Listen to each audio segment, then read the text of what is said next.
प्यारे विद्यार्थियों, इससे पूर्व के वीडियो में मैंने भारत में लौह इस्पात के स्थानीयकरण के कारण आपको बताए थे। साथ में औद्योगिक विकास और पंचवर्षीय विकास के बारे में चर्चा की थी कि किस प्रकार पंचवर्षीय योजनाओं के माध्यम से और इंडस्ट्रियल डेवलपमेंट हुआ, कौन से योजना के अंतर्गत और कौन से उद्योग स्थापित हुए और किस प्रकार भारत में आयरन और स्टील कंपनी की स्थापना हुई। और इसके साथ ही मैंने पिछले वीडियो में और टिस्को कंपनी के बारे में आपको बता दिया था। आज और अब इस वीडियो में मैं आपको टिस्को के बाद जो अन्य कंपनियां भारत में लौह और इस्पात उद्योग की स्थापित हुई उनके बारे में चर्चा करेंगे। तो इसके बाद हम सेकंड नंबर पर देखते हैं कि इसको IISCO इसको की अपन फुल फॉर्म देखते हैं तो Indian iron and steel company.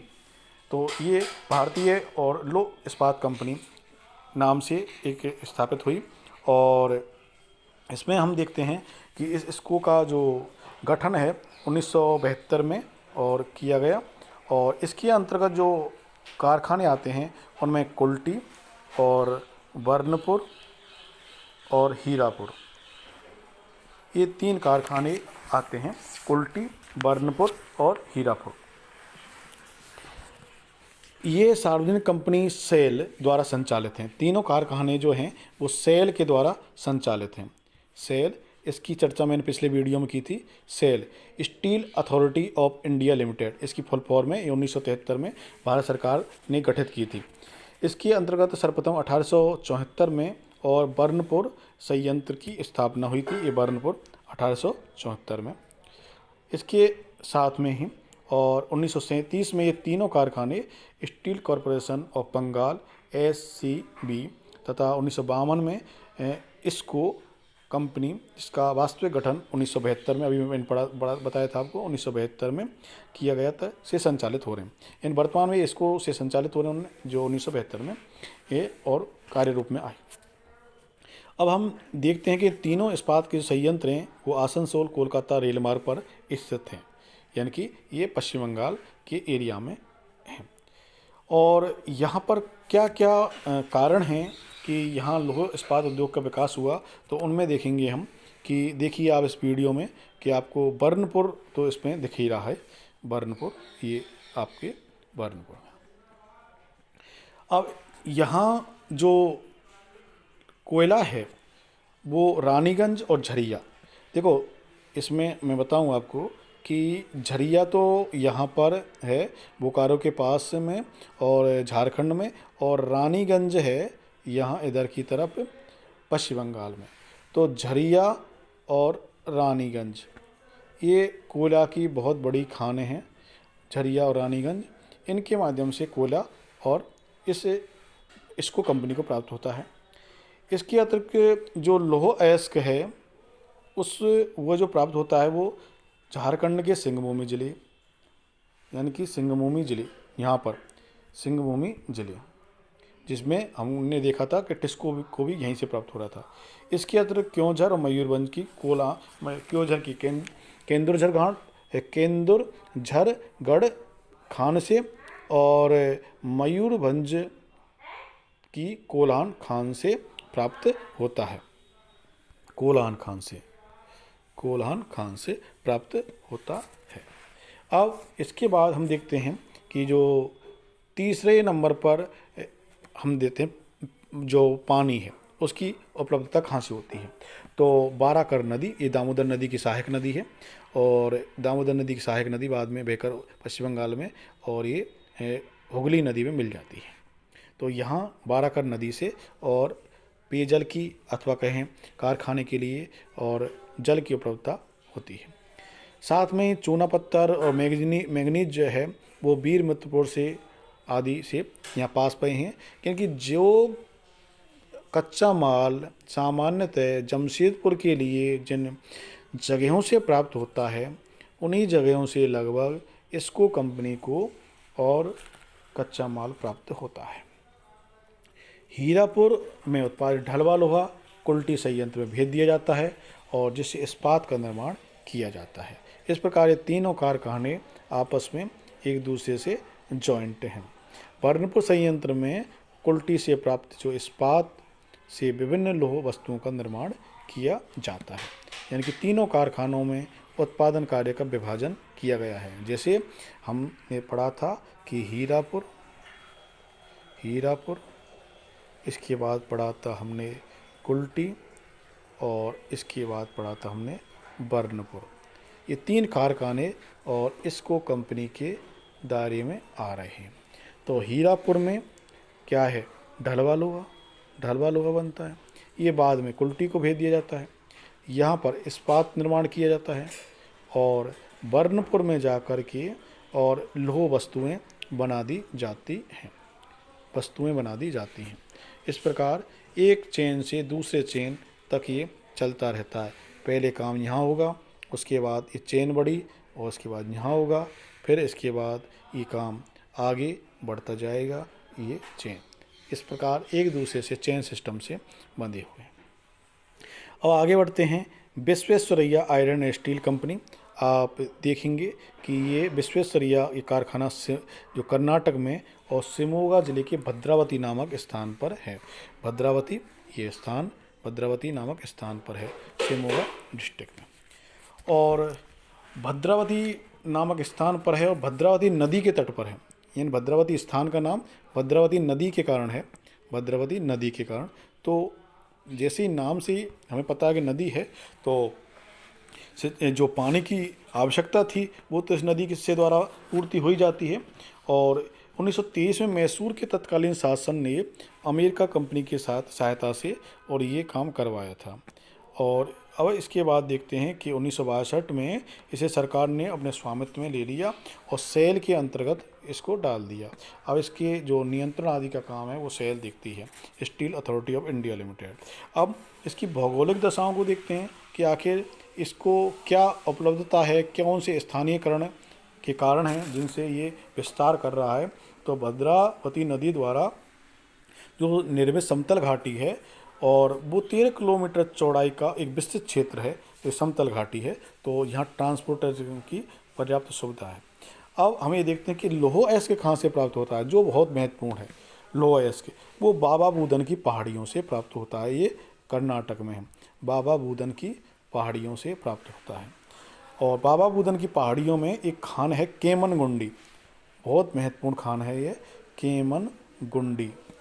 केमनगुंडी Khan से, और ये प्राप्त होता है।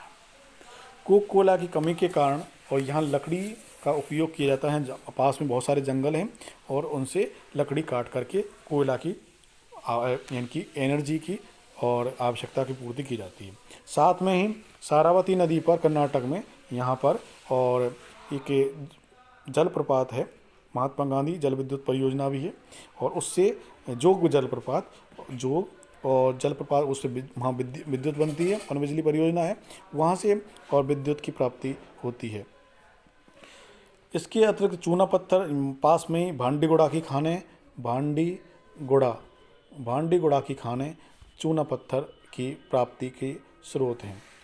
इसके बाद हम ये देखते हैं कि शिमोगा, जो अभी हमने बोला कि शिमोगा डिस्ट्रिक्ट के पास में ही है ये, तो शिमोगा में और डोलोमाइट यानी कि शिमोगा डिस्ट्रिक्ट जो है वो कुछ खनिजों जो कि कच्चे पदार्थ हैं, कच्चे माल हैं, वो डोलोमाइट और क्रोमाइट जो निर्मित माल के लिए आवश्यक हैं, और मैग्नीज, इनकी प्राप्ति शिमोगा डिस्ट्रिक्ट से हो जाती है। इसके अतिरिक्त यहाँ पर जो बिरूर और शिमोगा रेल मार्ग है वो उसके ट्रांसपोर्टेशन में मदद करता है। अब अगला लेंगे हम राउरकेला, ये उड़ीसा में है, और जर्मनी की सहायता से और द्वितीय पंचवर्षीय योजना में इसकी स्थापना हुई थी। ये राउरकेला आप देख ही रहे हैं, राउरकेला ये उड़ीसा के सुंदरगढ़ जिले में है, और सुंदरगढ़ जिले में चूना पत्थर की भी पर्याप्तता है, और 1959 से ये संचालित हो रहा है, द्वितीय पंचवर्षीय योजना में स्थापित हुआ, और सेल के अधिकार में ये संचालित है। ये सामान्य इसकी जानकारी थी, steel authority of India limited की। अब कौन कौन सी भौगोलिक परिस्थितियाँ इसके स्थानीयकरण में मदद करती हैं राउरकेला में, तो आप देखेंगे कि इसके पास में ही, जैसे ये राउरकेला है तो इसके पास में ही क्योंझर और मयूरभंज की लौह अयस्क की खान है, जैसा कि उसमें स्टील प्लांटों में भी मैंने बताया था कि क्योंझर और मयूरभंज, ये दोनों जो खाने हैं वो, या दोनों डिस्ट्रिक्ट हैं, वो लौह अयस्क के लिए बहुत ही प्रसिद्ध हैं और इनकी खानों से और लौह अयस्क की प्राप्ति होती है। पास में जो कोयला है वो झारखंड से प्राप्त होता है, जिसमें बोकारो और झरिया, बोकारो पास ही झरिया है, और तलचेर, तलचेर उड़ीसा में है, तलचेर और कोरबा, कोरबा ये पास में, तो तलचेर उड़ीसा में है। तो इनसे कोयला की प्राप्ति होती है ये कच्चे पदार्थ के रूप में। माही नदी पर अब पानी कहाँ से प्राप्त होता है? माही नदी पर, जो यहाँ ही माही जो नदी है उस पर हीराकुंड बांध है। हीराकुंड बांध का नाम आपने सुना ही होगा। ये बहुत ही विशाल बांध है और पहले माही नदी जो थी, ये महानदी, वो भारी मात्रा में और एक शोक का कारण हुआ करती थी। प्रति वर्ष बाढ़ लाती थी और भारी मात्रा में जनधन की हानि होती थी। अब उस पर हीराकुंड बांध बनाने से और पेयजल, वाटर टेबल की ऊंचाई का बढ़ना, पर्यटन, मत्स्य पालन आदि के बहुत सारे फायदे और उड़ीसा के लोगों को मिले हैं। इसके अतिरिक्त जो अन्य कच्चे पदार्थ हैं राउरकेला के नज़दीक ही हैं, जिनमें चूना पत्थर, डोलोमाइट, ये बांसपानी नामक जगह है उड़ीसा में, वहाँ से मिल जाते हैं।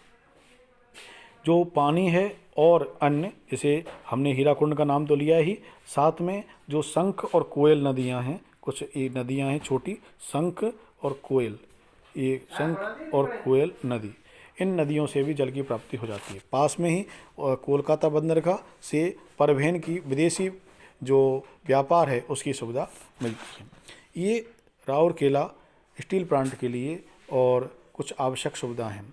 इसके बाद हम लेते हैं भिलाई। भिलाई ये छत्तीसगढ़ में स्थित है, आप इसमें देखेंगे मानचित्र में, छत्तीसगढ़ में, और इसकी स्थापना भी द्वितीय पंचवर्षीय योजना में हुई थी और वर्तमान में ये सेल के अधीन है, रूस की सहायता से और इसकी स्थापना की गई थी द्वितीय पंचवर्षीय योजना में। अब आप भिलाई में ही क्यों स्थापित हुआ ये कारखाना, उसके पीछे जो कारण है कि यहाँ डल्ली राजहरा की जो खाने हैं, ये दुर्ग ज़िले में, यहाँ पर पास में ही उसी स्टेट में लौह अयस्क प्राप्त हो जाता है डल्ली राजहरा की खानों से। इसके अतिरिक्त जो खाने हैं कोरबा और झरिया, इनसे कोयला, कोरबा छत्तीसगढ़ में ही है और झरिया है इधर झारखंड में। तो कोरबा और झरिया इन खानों से और कोयला की प्राप्ति हो जाती है। तो कच्चे माल के रूप में हमने देखा कि कोयला भी स्थानीय स्तर पर उपलब्ध है और लौह अयस्क भी डल्ली राजहरा की खानों से स्थानीय रूप से उपलब्ध है। चूना पत्थर है वो बिलासपुर, रायपुर यानी कि उसी स्टेट में मिल जाता है। और कोरबा ताप विद्युत संयंत्र है, ये अभी कोरबा का नाम मैंने लिया ही था, ये कोयला का एक महत्वपूर्ण उत्खनन केंद्र है। तो पास में ही इसमें एनटीपीसी या नेशनल थर्मल पावर कॉरपोरेशन का ताप विद्युत का यहाँ कारखाना भी है। तो इन सब से इसके अतिरिक्त जो पानी की उपलब्धता है वो तंदुला नहर है, यहाँ पर पास में ही तंदुला नहर, ये छत्तीसगढ़ में ही है। तंदुला डैम भी है और वहाँ से और पानी की उपलब्धता तय हो जाती है। पास में यदि हम ट्रांसपोर्टेशन की बात करें तो पास में विशाखापत्तनम बंदरगाह है, जिससे विदेशी व्यापार में मदद मिलती है। इसके बाद हम अगला जो कारखाना लेंगे वो है दुर्गापुर, 6 नंबर का दुर्गापुर ये पश्चिम बंगाल में है और ब्रिटेन की सहायता से द्वितीय पंचवर्षीय योजना में स्थापित किया गया था। ये आसनसोल कोलकाता रेल मार्ग पर है और दामोदर नदी के किनारे है।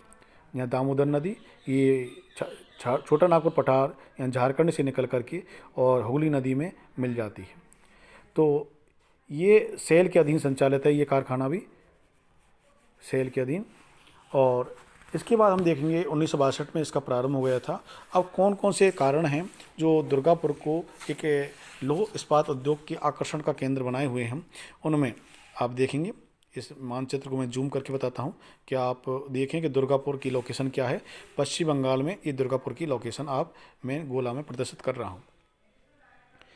अब आप देखिए कि इसके लिए जो कच्चा माल है वो कहाँ से आसपास से प्राप्त होता है, कि ताकि इसकी जो अस्तित्व है वो विश्व मार्केट में इसके प्रोडक्ट को लेकर बना हुआ है। वो झरिया झारखंड में है, जो विभिन्न लौह इस्पात केंद्रों को और कोयला उपलब्ध करवा रहा है। झरिया, झरिया से कोयला प्राप्त हो जाता है। और दामोदर नदी घाटी डीवीसी, देखिए पिछले वीडियो में मैंने आपको बताया था कि अमेरिका में एक टेनेसी नदी थी और उसके आधार पर टीबीसी बनाई गई थी, टेनेसी वैली कॉरपोरेशन। तो भारत सरकार ने भी और उस टेनेसी नदी घाटी योजना का अनुसरण करते हुए दामोदर नदी पर DVC and Damodar valley corporation का निर्माण किया। दामोदर नदी और उसकी सहायक नदियों प्रतिवर्ष भारी मात्रा में जल राशि को इकट्ठा करके और बाढ़ लाया करती थी। आज वही नदी और उसकी सहायक नदियाँ झारखंड और पश्चिम बंगाल को एक वरदान साबित हो रही हैं, जिनमें दामोदर, बराकर, कोनार आदि नदियों पर बहुत सारे बांध बनाए गए हैं।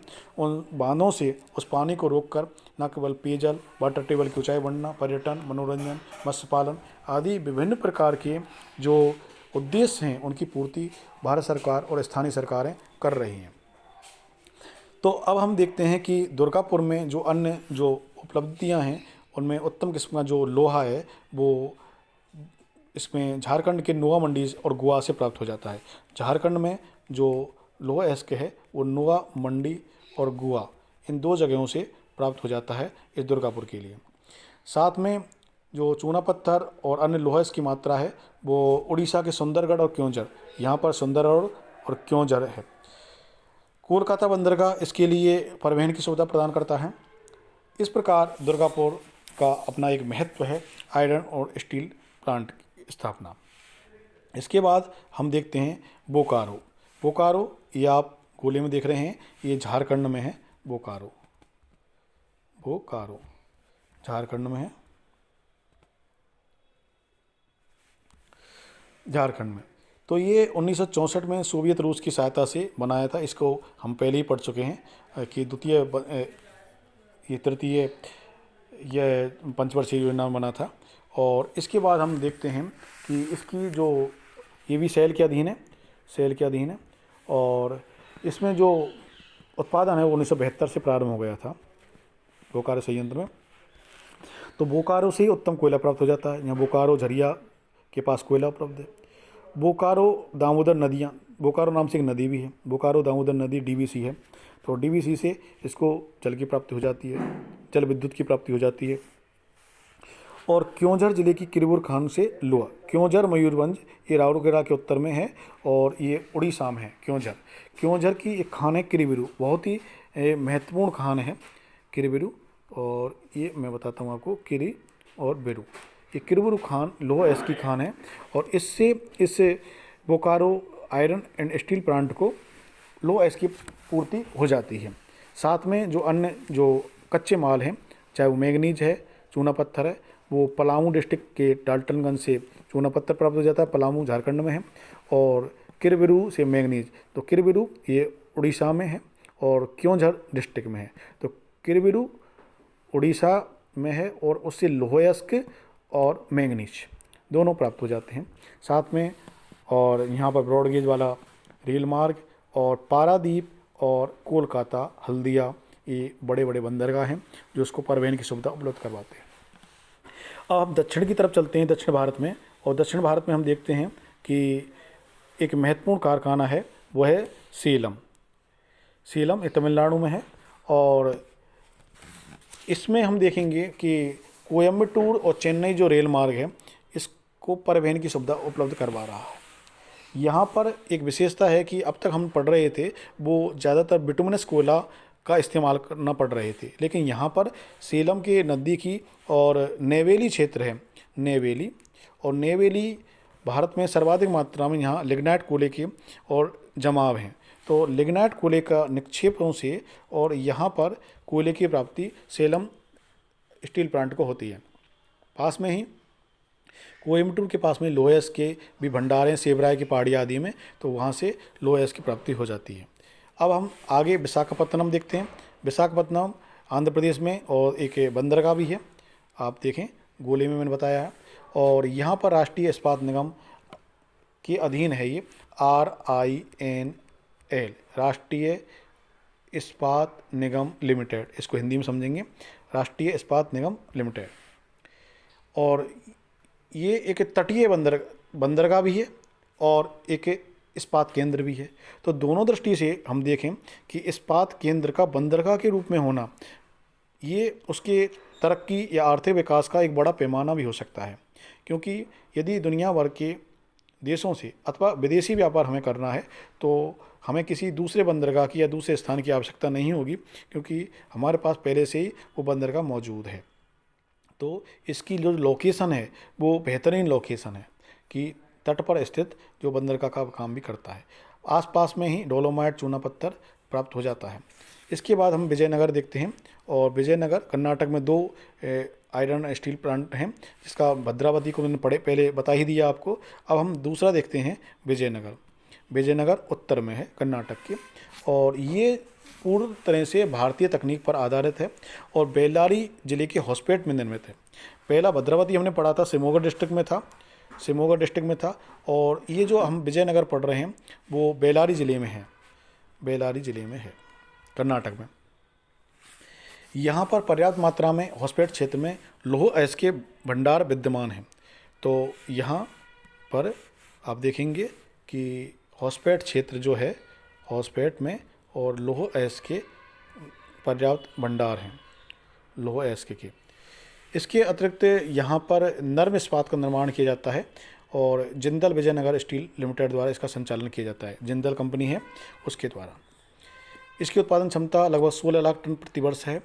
और इस प्रकार हम देखेंगे कि कुछ बड़े बड़े जो स्टील प्लांट हैं वो मैंने आपको बता दिए हैं। इसके अतिरिक्त जो छोटे अन्य जो अब नए हैं उनमें आप डोल्बी देख सकते हैं। तो ये कुछ नए प्लांट हैं जो अब नए समय में का निर्माण हुआ है इनका। तो इस प्रकार उड़ीसा के जो देवताड़ी है उसमें भी निजी इस्पात कारखाने की स्थापना की जा रही है, और महाराष्ट्र के रत्नागिरी जिले में जो डोल्बी है वहाँ भी, अभी मैंने डोल्बी के बारे में बताया था, और उड़ीसा में देवताड़ी जिले में भी, और इस प्रकार का कारखाना स्थापित हुआ है। तो इस दिशा में हम देखते हैं कि भारत लौह इस्पात इंडस्ट्री में न केवल विस्तार कर रहा है बल्कि विकास भी कर रहा है। और अब भारत दुनिया के निर्मित लौह अयस्क पर अथवा कह सकते हैं लौह इस्पात पर निर्भर नहीं है, बल्कि भारत के पास कच्चा माल भी है, वित्तीय व्यवस्था भी है और तकनीकी सहायता भी है। तो इन सब वजहों से और भारत निकट भविष्य में और अपने नए आयाम स्थापित करेगा। इसी और इच्छा के साथ हम एक नया इंडस्ट्री अगले वीडियो में लेंगे।